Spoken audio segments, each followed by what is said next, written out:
tani waa qiso ku dhacday nin shiiq ah taasoo qusaysa qof kaste oo xumaanta sahashada intaanan u gudagelin muuqaalka like saarna una soo biir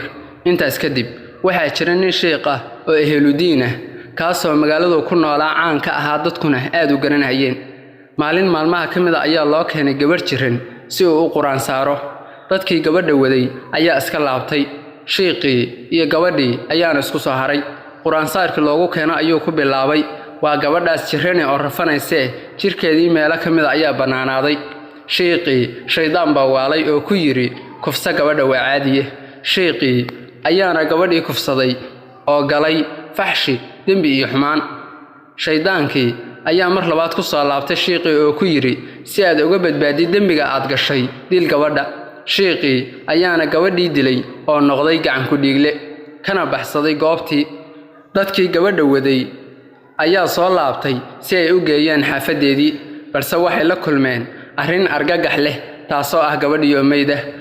marxuumadii ayay qaateen oo xaafadahoodii la aadeen shiiqiina baadigoob ayaa loo qabtay eheladii ay ka soo kala jeedeen marxuumadda iyo shiiqa ayaa isku afkartay in shiiqa la toogto shiiqii ayaa tiirka lagu soo xiray si loogu qasqaaso gabadhii uu dilay intuu tiirka ku xirnaa ayaa shaydaankii mar saddexaad u soo laabtay oo shiiqii ku yiri anaa ku badbaadinayo oo toogashada ka badbaadinayo ii sujuud shiiqii ayaana u sujuuday shaydaankii asagoo gaala oo kaafir ah ayaa halkaas lagu dilay